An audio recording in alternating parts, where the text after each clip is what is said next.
Welcome to the only place where real, raw, and vulnerable conversations happen with IFBB Bikini Pros to give you an inside look at their struggles, strategies, mindset, passions, and all of life beyond the stage. This podcast is made to inspire, motivate, and remind competitors and the average gym goer that even the most extreme lifestyles and elite athletes have their ups and downs. Thank you so much for tuning in today. I'm your host, Celeste Rains-Turk, and now it's time for the Confessions of a Bikini Pro podcast.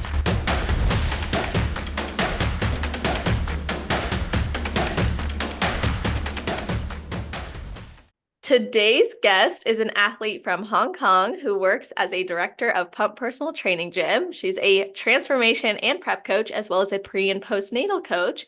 And she even spent 2 years working as an occupational therapist within the psychiatric department for adolescents with autism, depression, and eating disorders.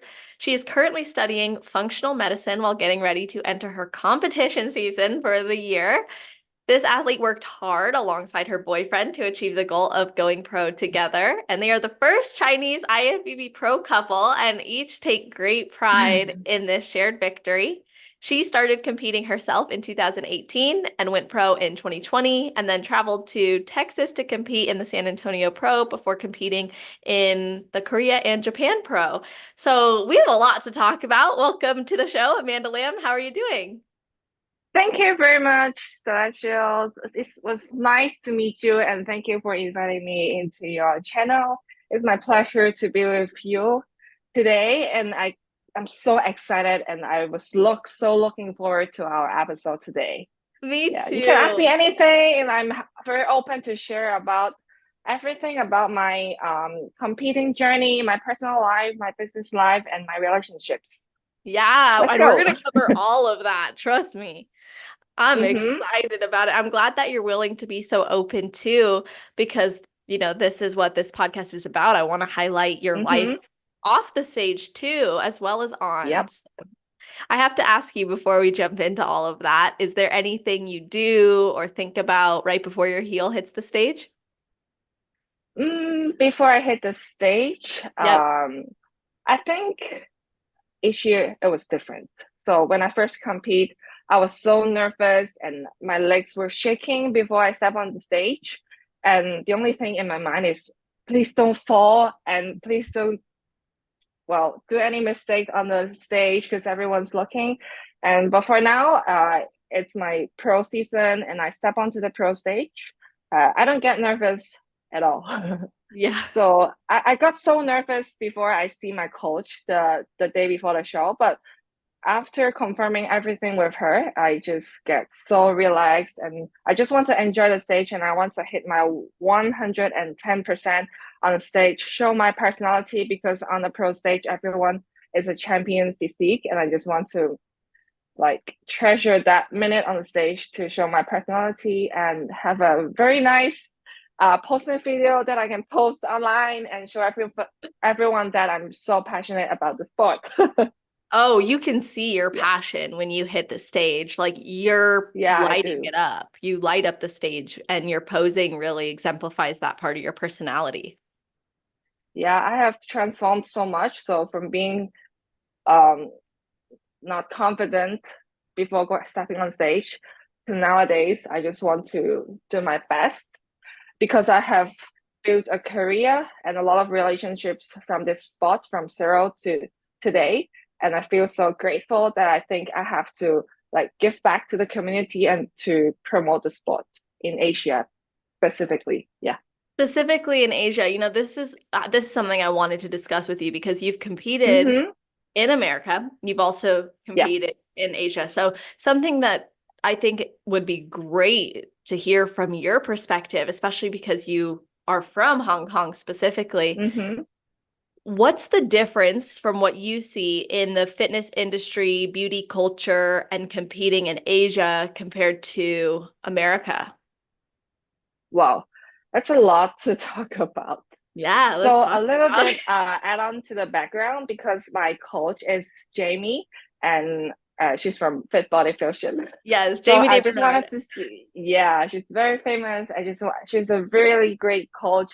And the reason why I went to America is a long way. I took 23 hours of flight to Texas was because I wanted to meet her in person so she knows what I look like in person so she can maybe pick me better in my Asia shows. Mm-hmm. But what I see in America is everyone I meet at the backstage, everyone has so long training experience.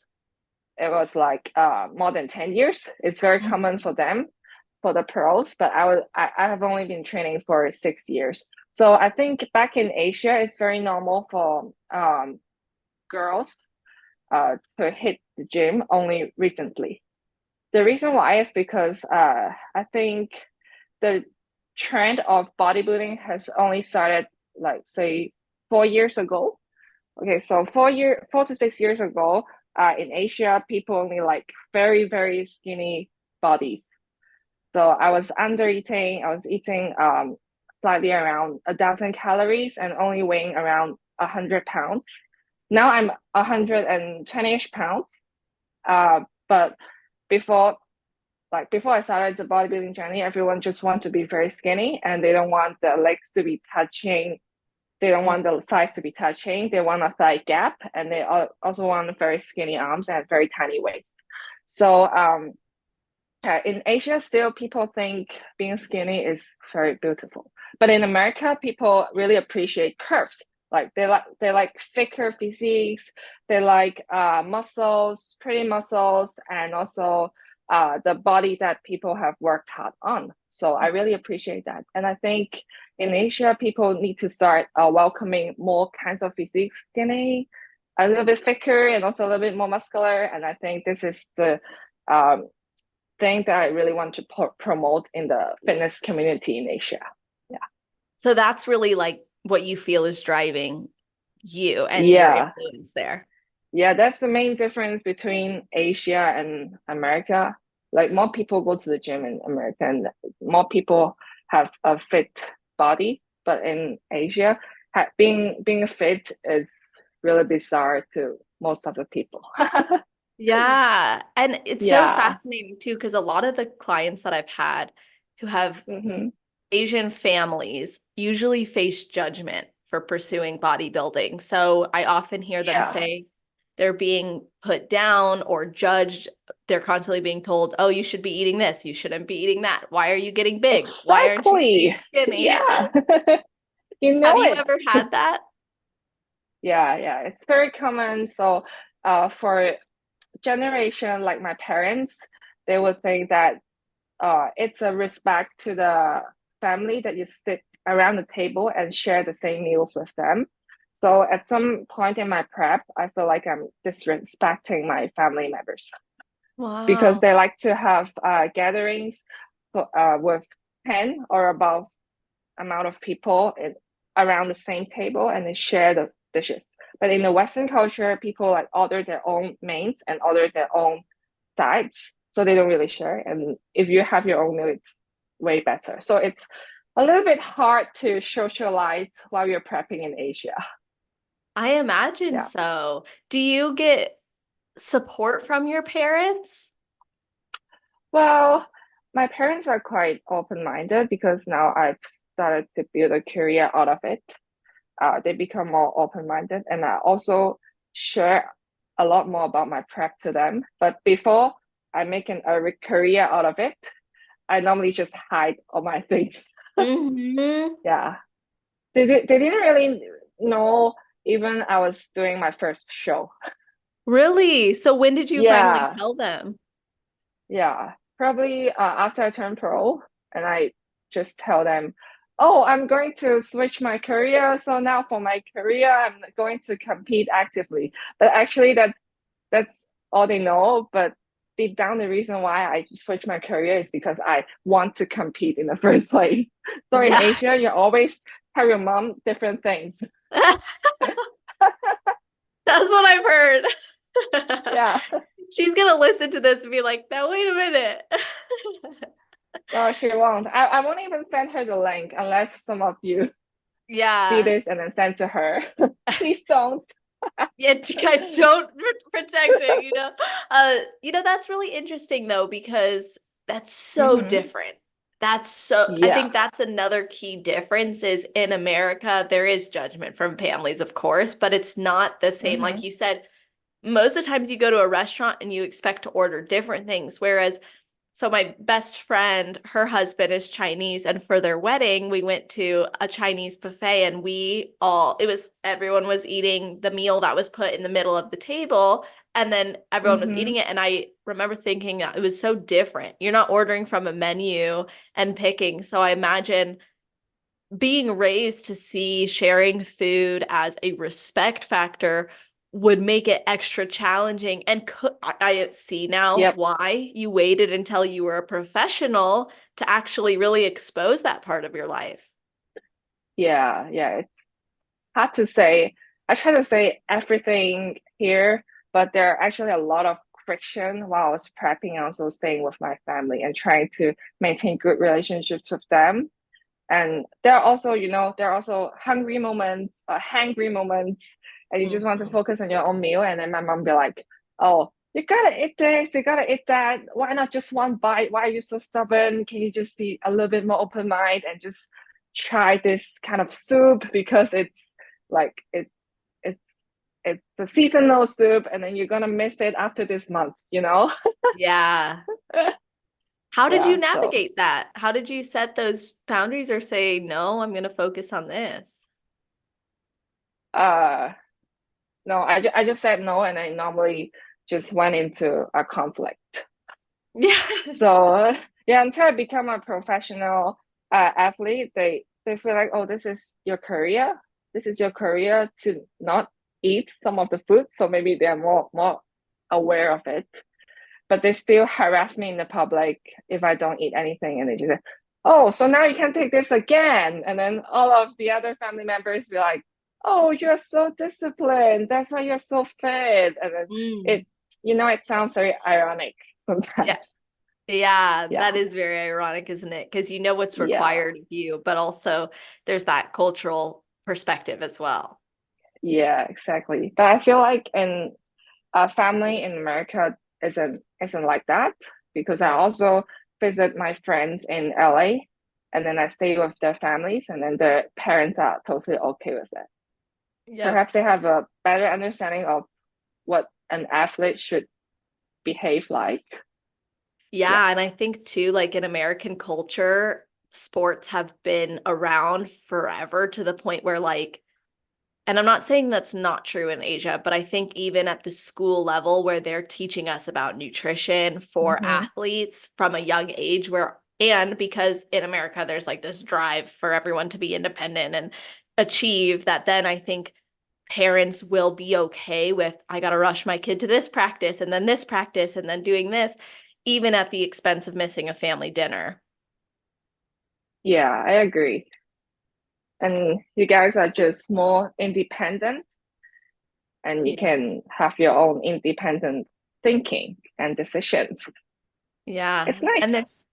there's pros and cons, right, to each Mm-hmm. culture.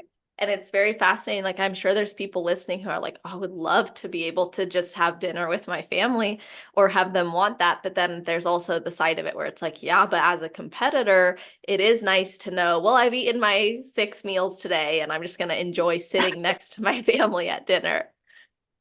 Yeah. Well, we mentioned earlier too that you and your boyfriend are the first Chinese IFBB Pro couple. And Mm-hmm. I'm curious, like, did you meet before you started competing? Did you start competing at the same time? And were you guys each other's support system because you didn't have a lot of family support? Mm, that's a really good question. So to start with, we met in a show. So we met in Oh, 2018. Yeah, it was in a weigh-in event. So long wait, and he was staring at me, and I was staring at him. And then he just slid into my DMs, and then we went out after the show to have our post-show food. And after that, in 2019, we decided to like, go to some overseas pro qualifiers in Asia together. And before that season starts, we actually went to Korea and consult with one of the most famous prep team. It is called the Wannabes team. So we turned pro under his guidance in that year. So we were very thankful. And he turned pro in 2019 in Malaysia. And then it was the same show that I also won my class, but I didn't get the overall champion. So after that day, I was a little bit sad, but also happy for him. I was happy because he got his pro card. But the sad thing is, I was continuing my season and I couldn't eat anything, and I had to keep my meals on while seeing him having burgers. And I was so sad because COVID also broke out after that year, and then I was still an amateur athlete, and he's already a pro athlete. So for the upcoming season, he'll be in pro shows, which are all of different dates from the amateur shows. So I was pushing myself, oh, please turn pro ASAP so we can go compete together and not waste our trips. Maybe I go to his pro shows and he go with me to my amateur shows, and that would be a waste of time and money. So I worked really hard that year, and then I finally got my pro card. So I'm so grateful for everything. And of course, we're each other's supportive system. That's amazing. I love that story. And how do you guys support each other on and off prep, especially if your seasons aren't aligned? I think we really respect each other in a lot of ways. So even if we feel very deeply during our prep, we just don't talk to avoid any arguments, first thing. So second thing is we try to help each other as much as we could. So if he has a very busy schedule, I will do things beyond my prep to help him if possible. So if I have spare time, if I have spare energy, I will cook his chicken and prep his meal box, and he would do the same for me. Oh, that's definitely supportive. I think when you can anticipate each other's needs because you both live the lifestyle and then you're aware of each other, you're present with each other, that means so much as an athlete because you can come home from a long day of work and school and then you're like, and I still got to prep my meals. So to have that is great. Yeah. And third thing is we were so lucky to be in the first wait period. I was in my full-time job and he was working at a gym. And every time I get off my work from the hospital, I just took a cab to where he worked, and then we work out together. So our time spent together was very little, but it was very precious. So this is kind of one of the inspiration that forced us to work really hard. Yeah, and now we are switching both of our careers, and we opened our own gym so we can work together, stay together, and also prep together. You guys love each other. Yay! Yeah. Feel really blessed to be like this. Yeah. It's a blessing to want to spend time with the person that you're in a relationship with and building a life with. I think that's very important and very beautiful. Thank you. You're we'll welcome. work really hard to try to qualify for the Olympia. Okay, I was just going to ask you what your guys' goals were together. So the goal is to qualify for the Olympia? Yeah, of course. That's every IFBB Pro's goals, right? Yeah, majority, yes. So what does that mean for you? Like, how are you mapping out your shows? You mean this year? Mm-hmm. So I'm still a little bit scared we will qualify in a different year. So I have to go to the US many times. Yeah. And I have to watch him compete maybe. So I think he'll qualify first because he has a very athletic background. He grew up in Australia and he has been training for more than 10 years. So he has all the muscles, foundations, and he looks really full on stage, really nice on stage. But for me, I have a lack of training experience. I've only trained for 6 years. And the feedback from last season was to build more glutes.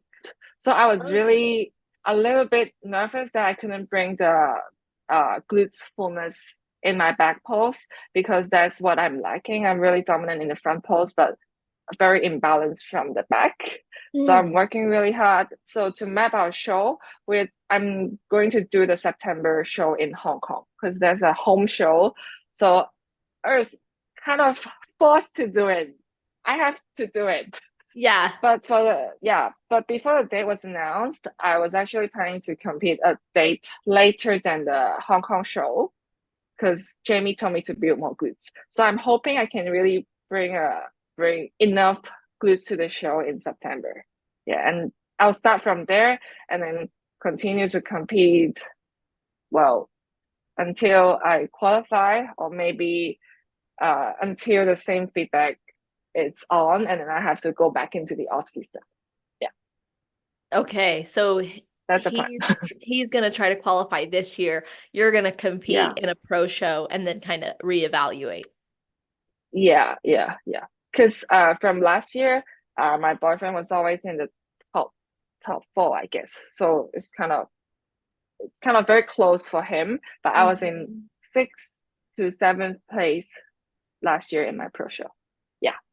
And anything's possible. That is for Yeah. sure. Yeah, I agree. Well, how are you working to deliver on that feedback? What is your focus for building glutes? What does a normal training split look like for you? Mm, so I used to train glutes 3 to 4 times a week, but now Jamie has cut it down to uh 2 days a week. Maybe it will change, but for now she wants me to recover a little bit more with food being a little bit higher to prioritize recovery. And I see that my glutes are growing. So I just follow the workout split that she has given me.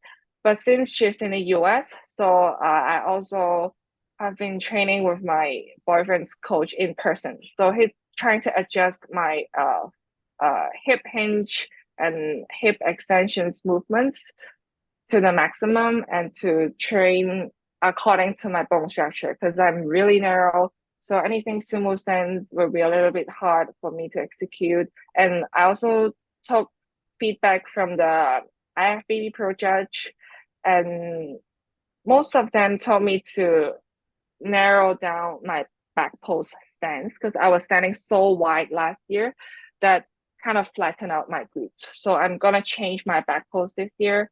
And what else? Um, Top thing, I've also been measuring my hip. So measurements can't lie, right? So I'm just doing a table on my own files and to track my hip waist ratio every week with my check-in. What are you looking for with that ratio? Um, I'm trying to make a improvement of around 2 to 3 cms increment with the same waist size for both both off season and on stage. I try to maintain that while I'm cutting. Yeah. So I think around 2 to 3 more cms more on my glutes. Well, what's the rate of your growth currently? What's the rate? Let me check my Yeah, I don't want to put all documents. this pressure on you, but now I'm curious. I'm like, okay, so 2 to 3 centimeters Okay. is the goal. What's that in a timeline? So right now for recent 3 4 weeks, my glutes are adding on size uh 0.5 centimeters per week, around per week.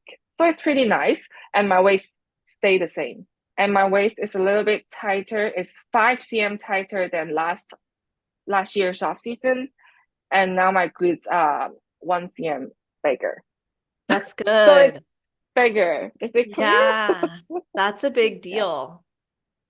Yeah, because I log it in my app, but my app is in the phone right now, so I can really open it. But if you log in the measurements, you'll get a chart, and then you can also compare the ratio from last year and this year. So I keep these kind of statistics on, and to pray that I keep those improvements Yes. in summer. Yeah.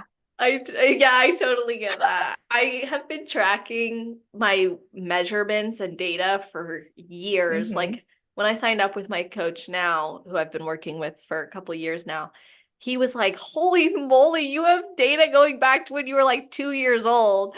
Not really, but like, as a competitor, and when you've been in it for so long, you're passionate about it. Like the data does matter because you can get caught up mentally in Yeah, the go, go, go of yeah. it. Especially if your body fat is not stage lean, you just get confused. Yes. Well, my butt's bigger, but it's also fatter. So, Yeah, exactly. And my mom's gonna be like, "Oh, you're so fat now. Look, you yeah, gotta diet down." And then when you diet down, "Oh, why are your glutes all flat?" exactly. Yeah, you can't win, that's for sure. Yeah, yeah, yeah. So, this is So, exciting. So, obviously, the goal is to go to the Olympia. You're trying to build your glutes right now. We're going to see you on yep, stage in September and then yep. reevaluate and potentially come back. But how are you managing or planning to navigate these goals while also going to school? Um, I've graduated. You mean work, right? You mean I prep totally and thought work you were together. starting. I thought you were starting a new oh, I thought you were starting functional medicine. So you've just completed that. I'm still doing it, but it's like online course mainly with a few essays that I have to write. So it's Okay. not a full-time study. So you mean balancing, yeah, balancing prep work and also a little bit of further studies, right? So in Hong Kong, it's normal that athletes have to work and they have to also develop their own career and business. So we get really busy in Hong Kong. So it's really tough. I have a very packed schedule, but I like to plan all the things in ahead. So I have competition goals. So executing what the plan Jamie gives me is basic. So I try to use less time to think about what I do. I just do.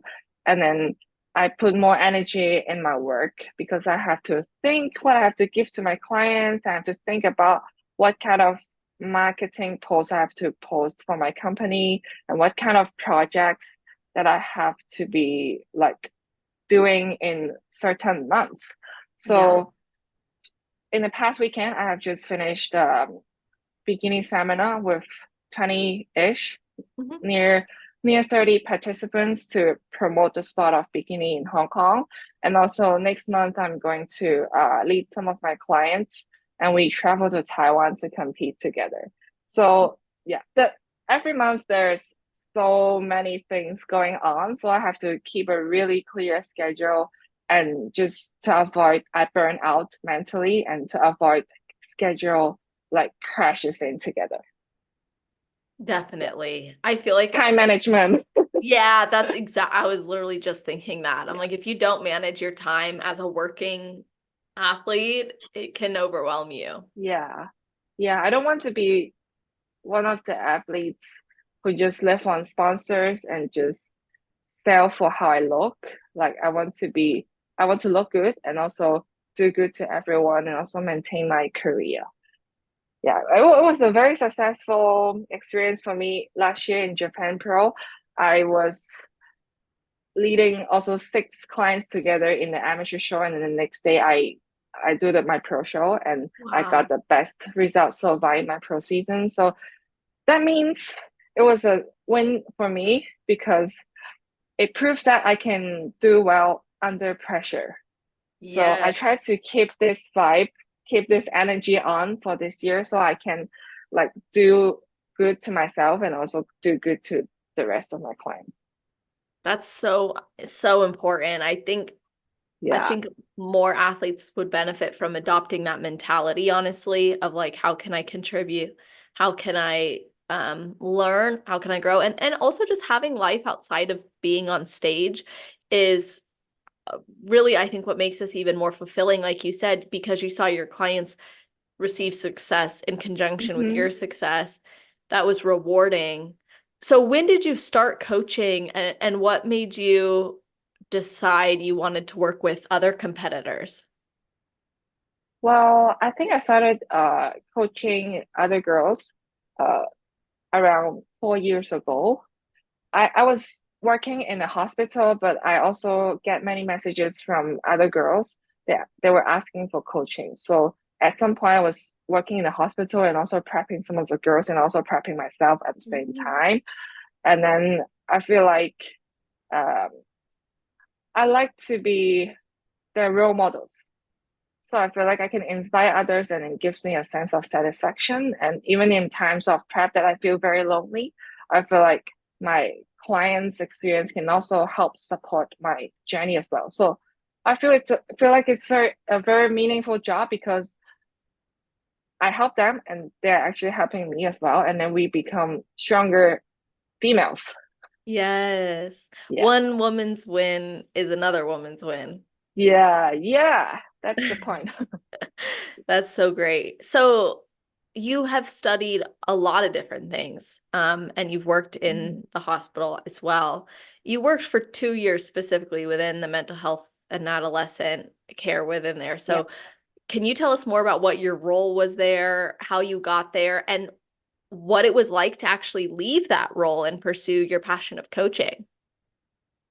Mm, so I jumped to coaching from being an occupational therapist mainly because of my boyfriend. So I try to support his career and also I want to recover more as an athlete. So Mm. I kind of quit my full-time job. I didn't realize it actually plays a very huge role in helping me to become a very different coach in the fitness industry because in the hospital, I used to work with mainly adolescents with a lot of psychiatric disorders, so mainly anorexia and also depression. So um, it helps me to identify my patients' uh, unreasonable and disordered thinking patterns.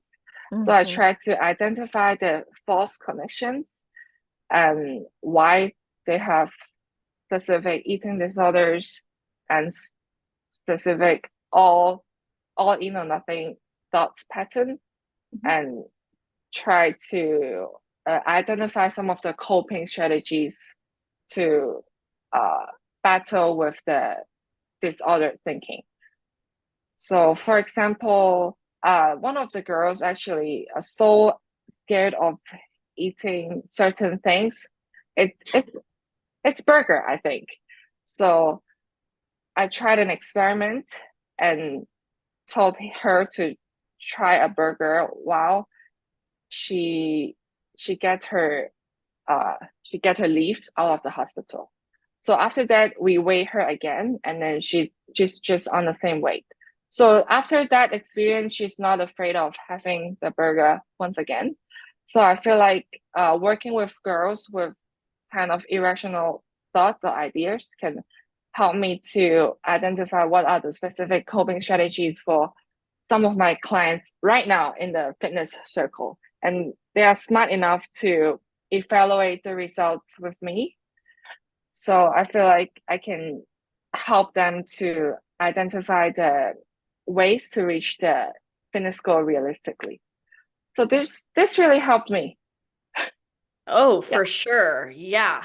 I mean, the main work that I do is helping competitors build more than just a body, the mental health. So I appreciate what you're saying very much. And I think it's Yeah. very valuable what you bring to the table for your clients because you have the ability to identify those cognitive distortions and you have Yeah.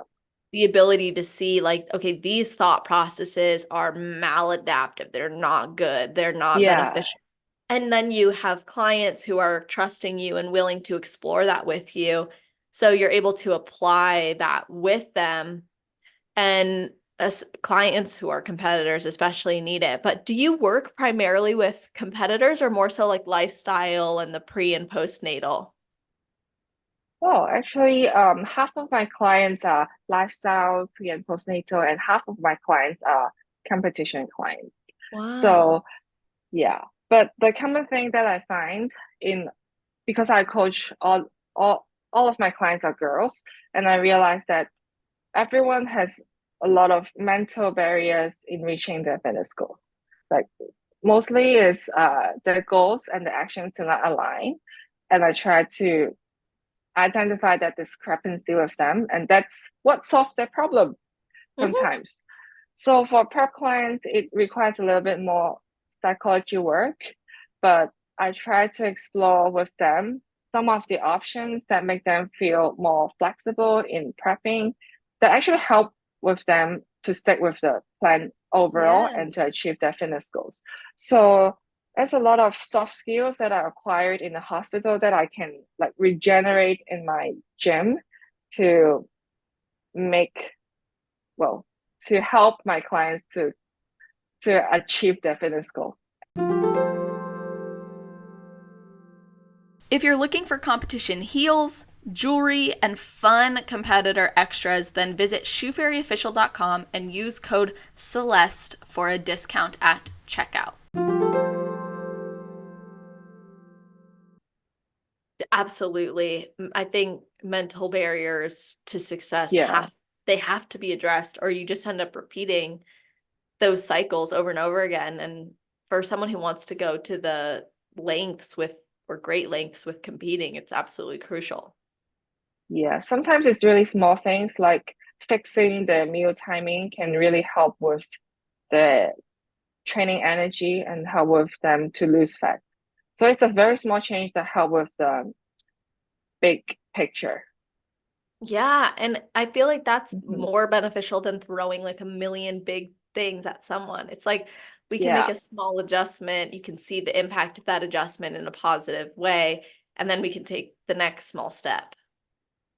Yeah. I Well, agree.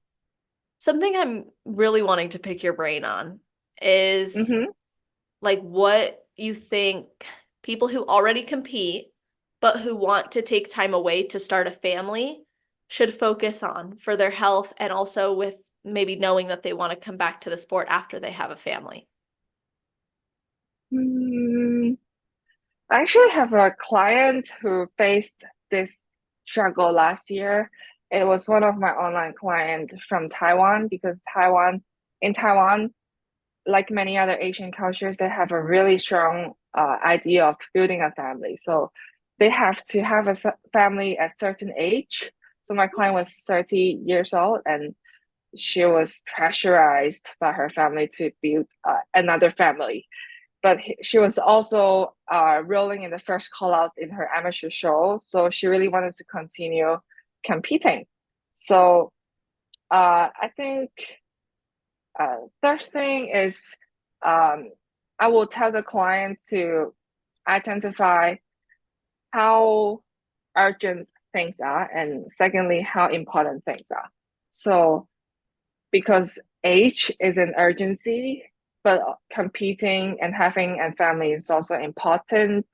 So, last year she set a boundary that, oh, before I turn 32, I have to finish all my competing. And then once I reach 32, I have to uh, try to build a family her with her husband. So I feel like it's important for the client to speak to her family or her other half to agree on a certain timeline that she has to get a pause in her competing career and focus on something else, and then come back after it if she's really passionate in the sport. Because you know, like you can't really miss the age of having a family. Yeah. Just like Angelica, I'm so proud of her. I'm so happy to see her back on the Arnolds after having two kids. It's amazing. And she can still, well, every mom can still compete after having babies, but if you miss having babies in certain age, you're gonna not, maybe you're not able to have a baby anymore. So, but you can compete till you're old, right? So what I would tell my client is just talk to your husband. You have to have a baby in certain time, but what is the reasonable time for you to have a baby? If it's not urgent, if it's not super urgent right now, you maybe you can compete, but for how long? So you have to set a timeline for both your coach, for yourself, and also with the family. That's great advice. I think Yeah. the timeline is important as well as that communication. And there comes a lot of, it's a heavy decision, I think, for a lot of athletes who are right on that cusp of maybe achieving like a pro card, but also they're like, Yeah, oh, I'm exactly. not So that. close. Yeah. Mm. So from a health perspective now, like from what you know, what are some things that competitors could be considering or doing to have healthy pregnancies and be able to have a positive return after they have a baby? I think before they decide to have a baby, they have to get a pause from the career a little bit longer. So try not to be immediately pregnant after fresh off the stage. So as a coach, that would be my personal opinion. So at least she has to get a blood test to check every hormone is all right, and try to eat healthier and eat in maintenance to achieve maybe a healthier body fat percentage. So this is such thing. And after they get pregnant and they're having baby, that's actually a deload period for them, maybe after competing for several years. Um, and after having a baby, I think they have to also discuss with their family because after you have given birth, you have to take care of your kids, right? So maybe you have some of the tasks uh, got done by your parents or by other helpers so that you can compete. But I can see other moms compete after a year after they gave birth. So that's really quick. They have a lot of help from their family.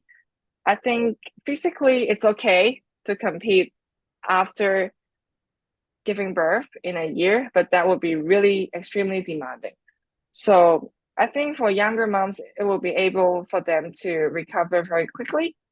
So they can they can deliver the baby and depends on how they deliver it. If they have a cut in their tummy, they have a C-section, they have to recover for a longer time and they have to work on the core for a little bit longer because there will be a very hard scar on the tummy.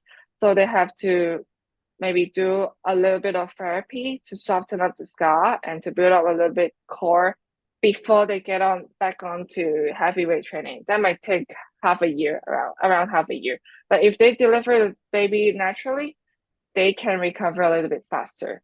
But if you want to compete ASAP, that would be about a year, as I see. But in Asian cultures, I think mainly the main thing is to discuss with their family who can help take care of the kids when you're out in the gym for cardio and training. And you just have to be responsible for your family and the kids. Yeah. So it's Yeah. communication, it's getting your weight to a healthy maintenance level, checking your blood work, eating in a way that Yeah. supports getting pregnant, and taking the time that you need both post-show, pre-pregnancy, and post-pregnancy, pre-show.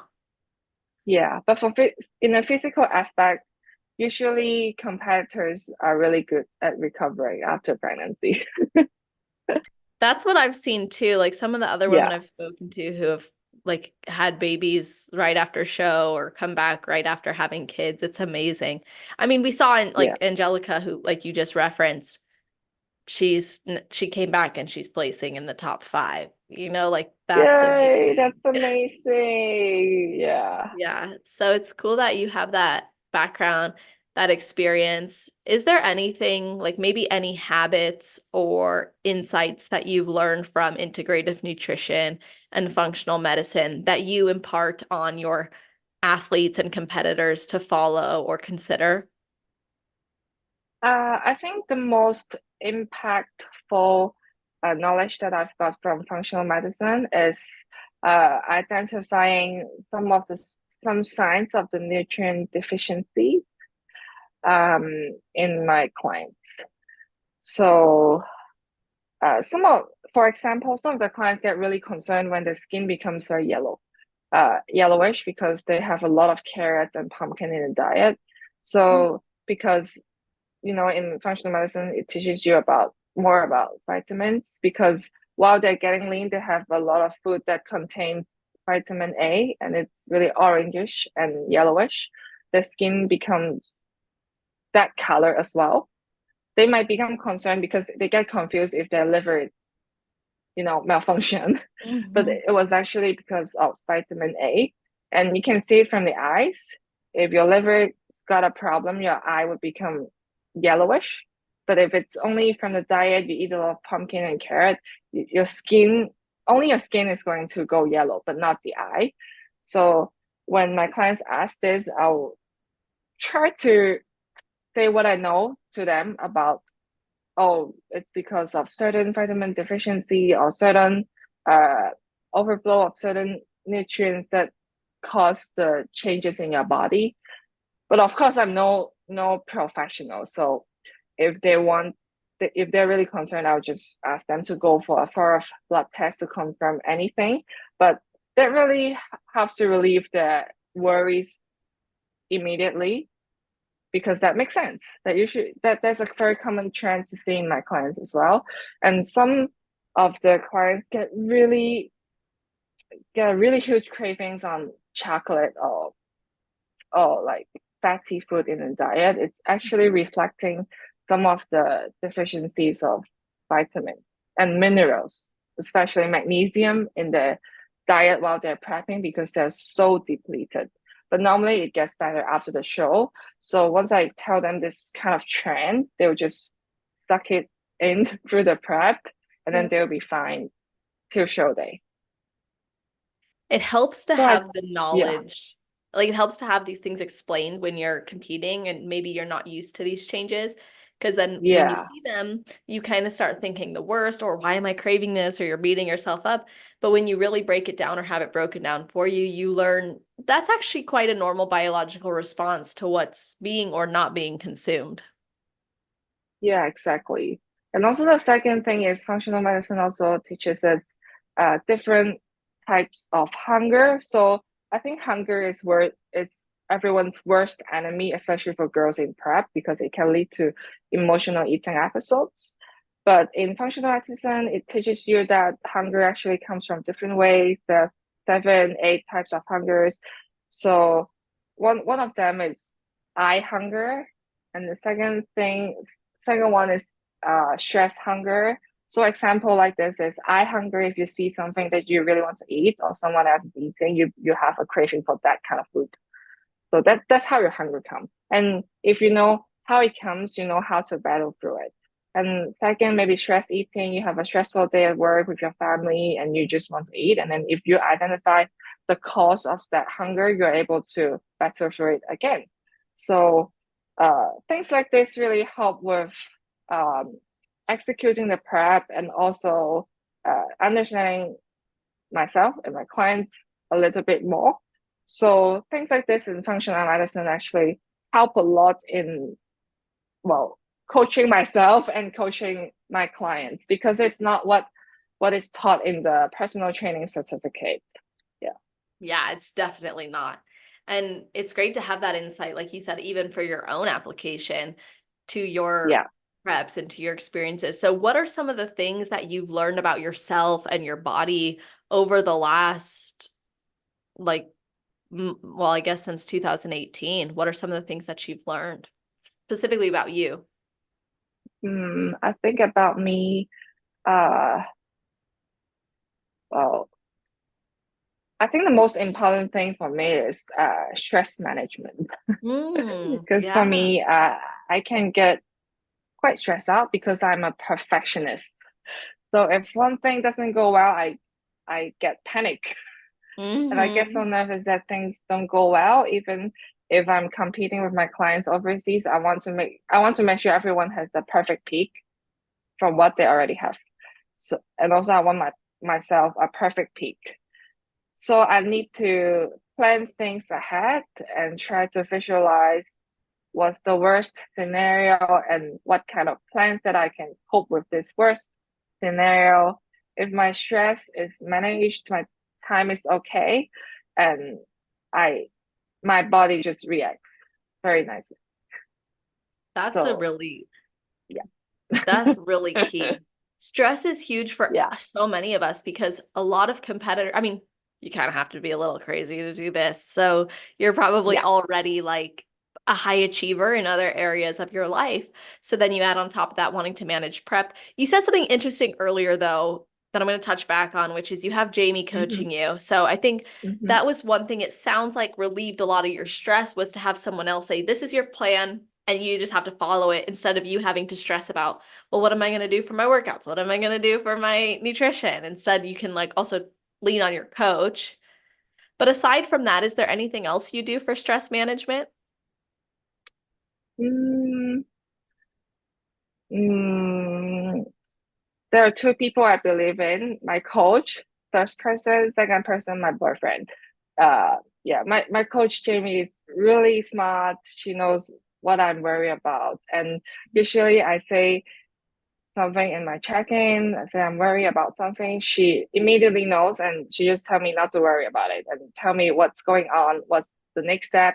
And from what she tell me, I can really be calm the next second. So I really appreciate that. And the second person is my boyfriend. He has a completely different personality from myself. I'm really nervous. I get panic. I'm a perfectionist, and he's the opposite. He's really chill, and he just wants to do everything the last minute. And she, he just tells me not to worry all the time. You're doing good. And with these two person in my life, I feel like my stress is way lower.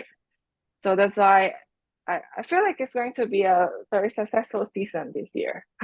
Yeah, absolutely. I'm actually wondering, outside of fitness and the fitness industry and competing, what are some of the other goals you and your boyfriend have? Because it sounds like you opened a gym together, but even aside from that, or with conjunction to that, what are some of the goals you guys have? Mm, I think it's mainly around fitness, Yeah.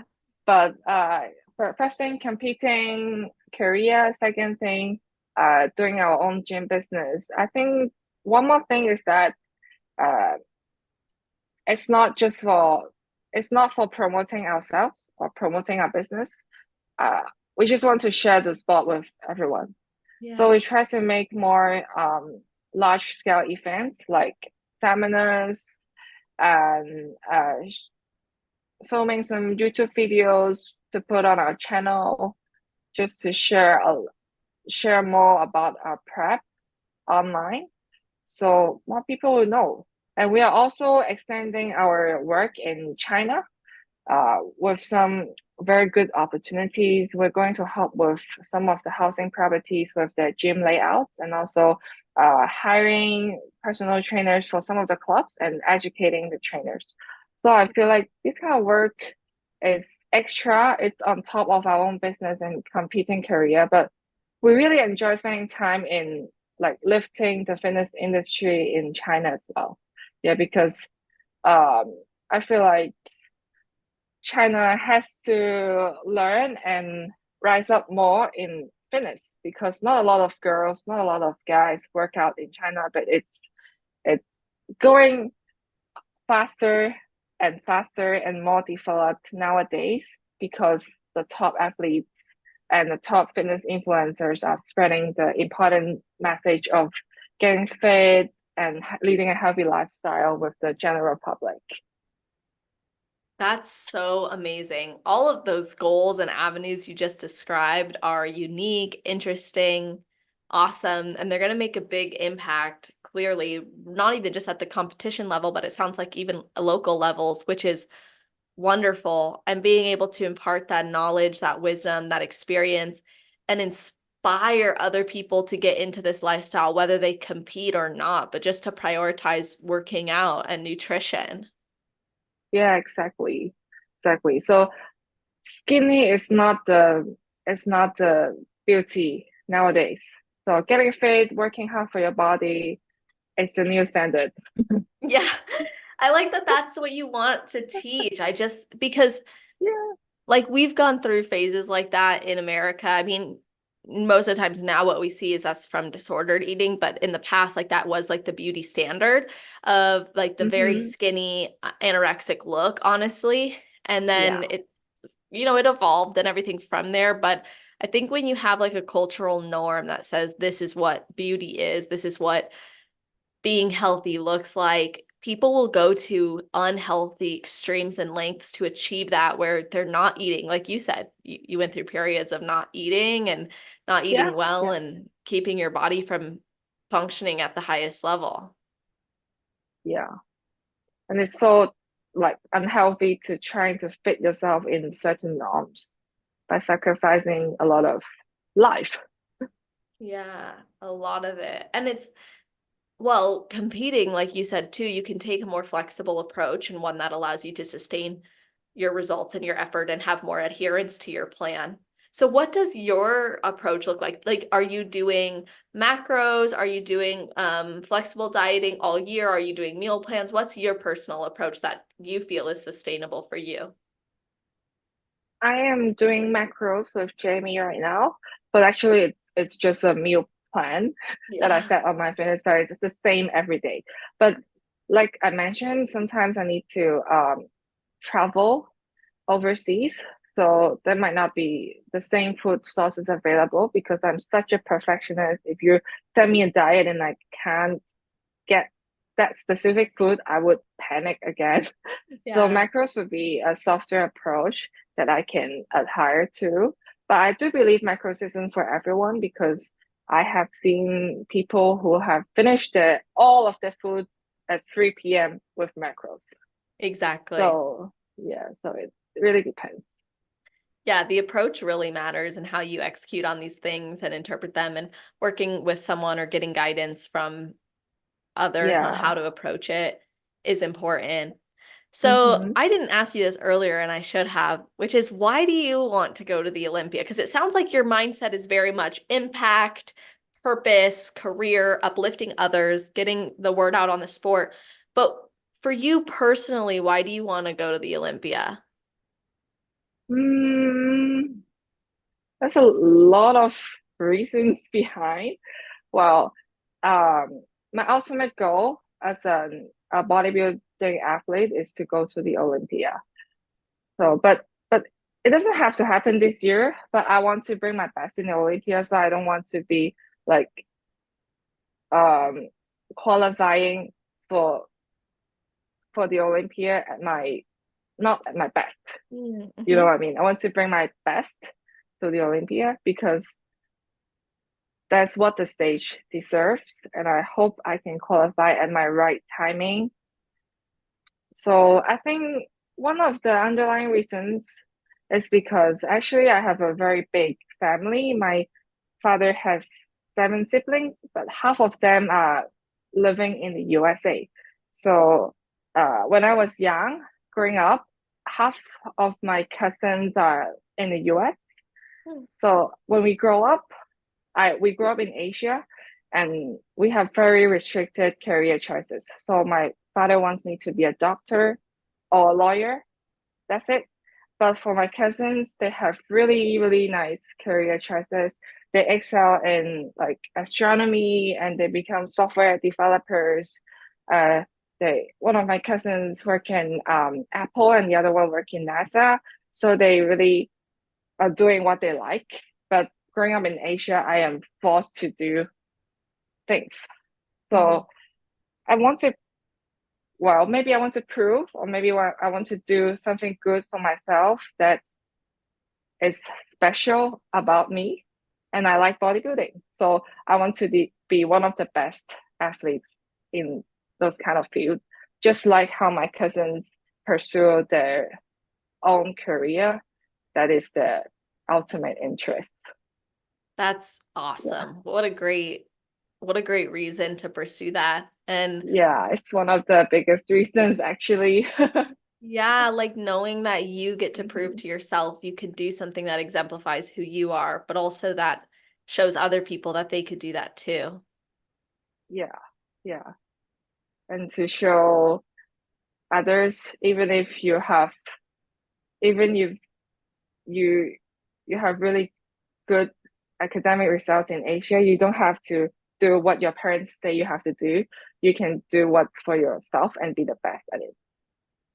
Yeah, like you can excel outside of the box that people want you to excel in. Yeah, exactly. And of course, to promote the sport as well. Like if you qualify for the Olympia, you have more impact to your own community, right? Yeah, exactly. It's a Yeah. huge platform, huge opportunity. I can't wait to see all that you accomplish as a professional and continue to accomplish, I should say. So I guess I should ask you before I ask you for your best advice. Is there anything I didn't bring up or talk with you about that you wish we would have touched on?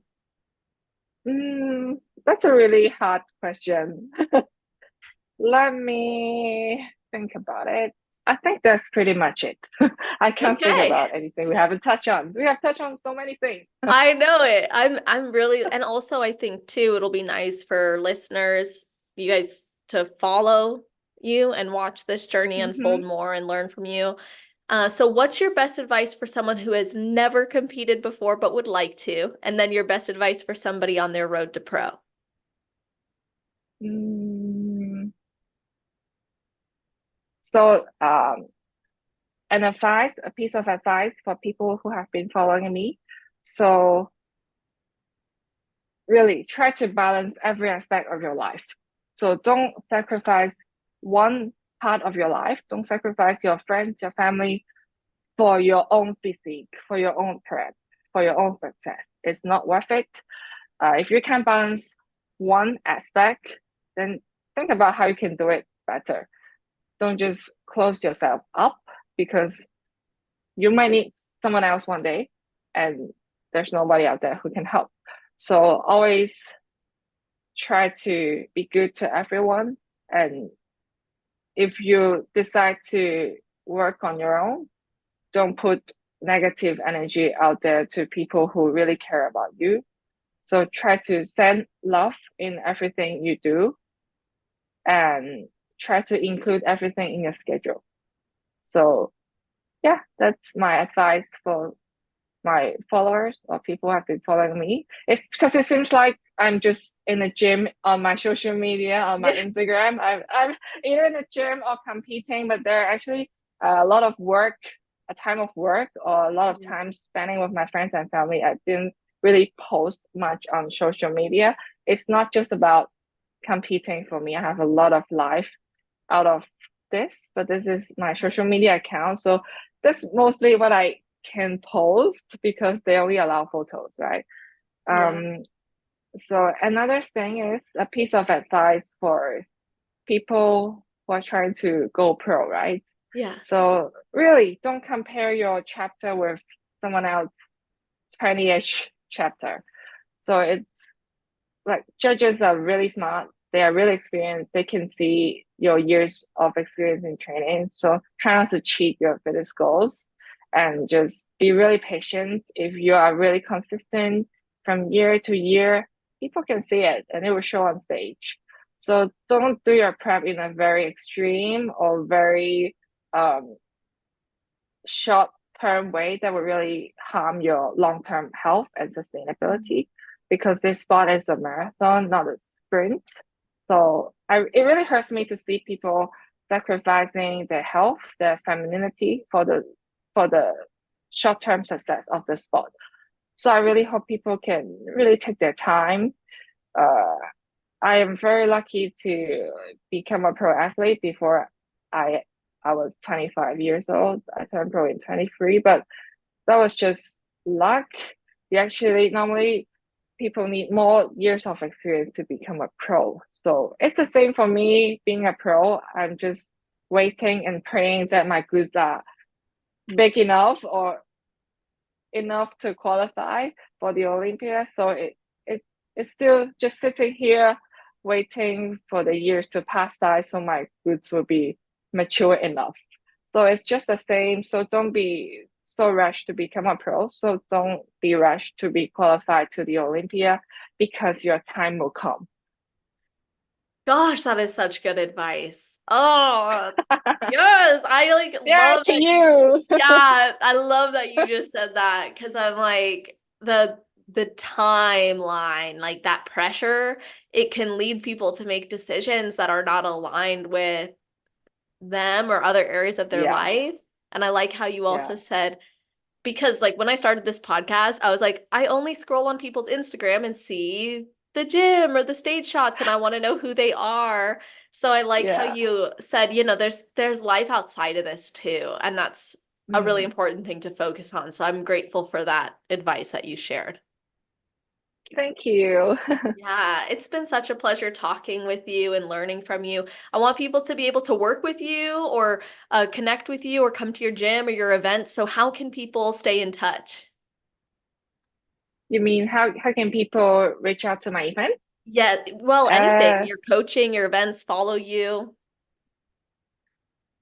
okay, so you can just follow my social media account, my Instagram account, which is Amanda Jaden underscore IFBB Pro. And you can always see my stories or you can see my events if you're around my area mainly. So you can also message me if you'd like to. You can ask me anything. Sometimes I throw out Q&A boxes while I'm competing when I'm Yeah. waiting for my show day. So always welcome to hit me up. I am very open and I like to inspire people. Yeah, your passion is felt. Like I've felt it this entire time we've spoke, and I'm so thankful you spent this time with us. So everybody listening, all of that information will be on the show notes page. So that's on celestial.fit/podcast. If you're listening right away, it'll be at the top of that page. If you're listening in the future, just scroll down to the category section. You'll find it there. And not just the links, but also you will find a full breakdown of our episode, bulleted list of the topics we covered, and the timestamp so you can share it with your friends, your teammates, your family, and say, hey, listen to this part. This really resonated with me, or share it on social media and tag us so we can thank you for listening and supporting. And all that being said, I hope you all have an amazing rest of your day, night, or morning, wherever you are in the world while you're listening to this episode. Just make it awesome.